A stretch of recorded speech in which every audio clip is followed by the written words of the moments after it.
तब ध्यान देना सृष्टि का संतुलन बिगड़ जाता है। और जब नारी मर्यादाओं को पार करेगी तो सृष्टि का संतुलन बिगड़ेगा।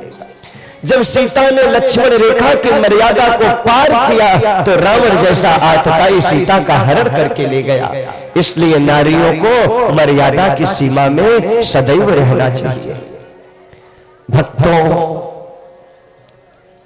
नारी के लिए मनुस्मृति में कहा गया है, जब तक शादी ना हो तब तक कहीं जाना है पिता के साथ, शादी उपरांत पति के साथ, और जब बूढ़ी हो जाओ तो मैया अपने पुत्रों के साथ। नारी को सदैव इस हिसाब से जीवन जीना चाहिए। इसलिए ही तो गोस्वामी ने लिखा है।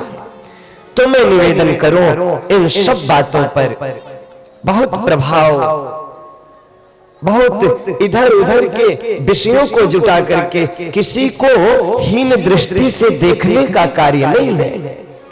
सबके सम्मान की जरूरत है, और जो सबका सम्मान करता है उसी पे प्रभु की कृपा होती है। और ऋषभ देव अपने पुत्र भरत को यही समझाए, और भरत को समझाए तो ऐसा प्रभाव पड़ा, भरत महात्मा बन गए। जाके जंगल में भगवान का भजन करने लगे, और भजन करते करते करते एक दिन एक मृगी अपने शावक को जन्म दे रही है। सिंह गर्जना करता है, वो मृगी के प्राण पखेरु उड़ जाते हैं। उस शावक बेचारा छोटा सा बच्चा है। उस समय भरत जी उसे अपने गोद में ले आते हैं। यहां तक तो ठीक है, किसी को बचाना बहुत सुंदर बात है, परंतु उसे अपना बना लेना, पशु को पालना ठीक है, परंतु पशु के बिना हम रह नहीं पाएंगे। ये तो भैया बंधन का कारण है। और भरत ने वही किया। आए थे भजन करने, अब तो यहाँ मृग के चक्कर में पड़ गए। आए थे हरि भजन को ओटन लगे कपास, आए थे भजन करने।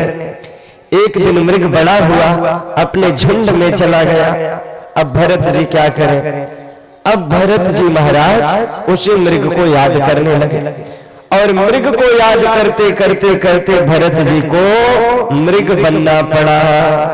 अब जरा विचार करना, जब भरत को मृग को याद करते करते मृग बनना पड़ा, तो अंत समय में जो लोग जिसको याद करते हैं उसे वही बनना पड़ता है।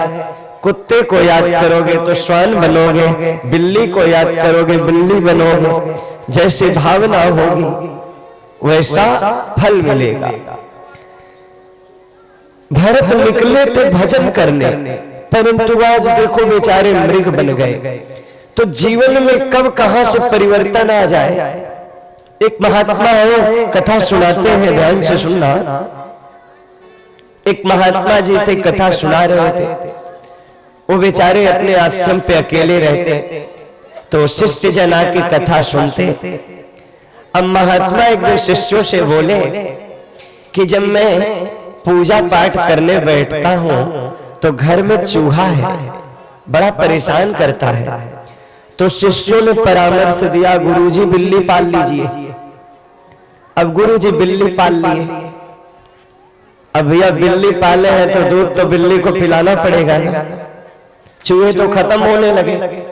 अब शिष्यों ने 2-4 दिन तक दूध ले आके दिए। फिर बोले गुरुजी कहिए तो एक गाय आपको दान कर दे, अब गाय का देख रेख करिए। अब गुरुजी को गाय मिल गई। अब गाय को खिलाए पिलाए, फिर बिल्ली को दूध पिलाए, फिर भजन करें। एक दिन शिष्यों ने कहा गुरुजी गांव की एक स्त्री है, बेचारी बड़ी गरीब है, आप उसे अपने आश्रम में रख लेते तो गैया की भी देख रेख कर देती। संत बोले ठीक है।